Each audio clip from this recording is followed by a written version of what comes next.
माझं नाव डॉक्टर आशा चिरमाडे. मी general practitioner आहे आणि जवळजवळ 42 वर्षापासून जनरल प्रॅक्टिस करते आहे. आज आपण मधुमेहाबद्दल थोडंसं जाणून घेऊया. मधुमेह, डायबिटीस आज खूप वाढणारा आजार आहे आपल्या याच्यामध्ये. आपल्या भारतामध्ये जास्त प्रमाणात वाढत चालला आहे आणि त्याचं कारण काय? तर आधी आपण डायबिटीस म्हणजे काय ते बघूया. तर डायबिटीस केव्हा आहे असं आपण म्हणू शकतो, जेव्हा आपली शुगर म्हणजे आपल्या रक्तामधली साखर काही विशिष्ट प्रमाणापेक्षा वाढली, म्हणजेच की फास्टिंग जर 110 पेक्षा वाढली आणि जेवणानंतर 2 तासाची जर 140 पेक्षा वाढली तर आपल्याला डायबिटीस आहे असं म्हटलं जातं. आणि त्याच्यासाठी आणखीन एक महत्त्वाची टेस्ट असते, ती आहे HbA1c. ते जर आपलं 5.4 पेक्षा वाढलं तर आपण डायबिटीस आहे असं म्हणू शकतो. आणि हा HbA1c जास्त आपल्यासाठी चांगलं प्रमाण आहे, कारण ते मागच्या 3 वर्षाची साखर दर्शवतं. तर आपण बघू शकतो की आपल्याला डायबिटीस आहे असं आपण केव्हा म्हणू शकतो. तुम्ही केव्हा स्वतः ओळखू शकता की मला डायबिटीस आहे किंवा त्याचे लक्षणं काय असू शकतात?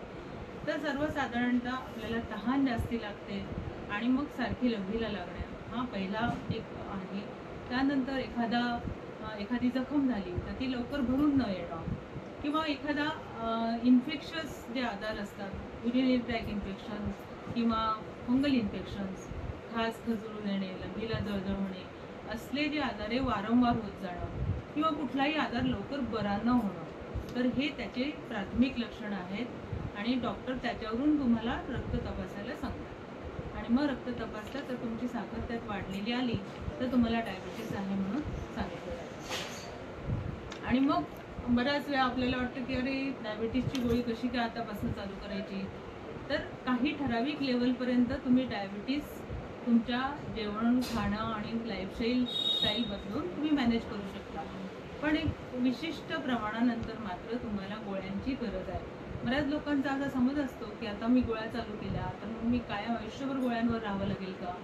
तर हो, कदाचित राहावं लागेल. जसं एकदा तुम्हाला चष्मा लागला तर तुम्हाला कायम चष्मा घालावा लागतो, तशा प्रकारचं असू शकतं. कारण हा लाईफस्टाईल डिसीज आहे आणि याच्यामध्ये तुमचं इन्सुलिनचं बनवण्याचं जे आहे तुमचं पॅनक्रियास कमी करतं आणि तुमचं बनवलेल्या इन्सुलिनला तुमच्या पेशी पुरेसा साथ देत नाही किंवा प्रतिसाद देत नाही, असं सुद्धा त्याला इन्सुलिन रेझिस्टन्स म्हणतात.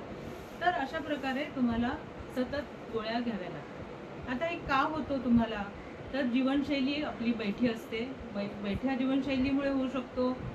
पुरेशी झोप घेत नसाल, ताणतणाव जास्त असेल तर त्यामुळे होऊ शकतो. तुमच्या चुकीच्या डाएटमुळे होऊ शकतो.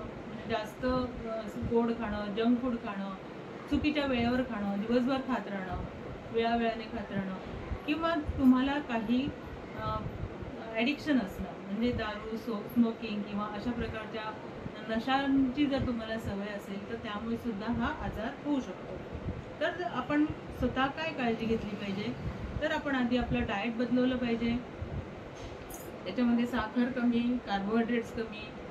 आता नवीन जेवण मिलेट्स आपल्या देशामध्ये निघाले. तर मिलेट, ज्वारी, बाजरी, नाचणी ह्या आपले पूर्वीचे लोक खायचे आणि कष्टाचं काम करायचे, त्यामुळे त्यांना हे होत नसेल. पण आपले बैठी लाईफस्टाईल आणि आपण सगळं जंक फूड खातो, रवा, मैदा असे पदार्थ जास्त खातो, त्यामुळे डायबिटीस जास्त होऊ लागलेला आहे.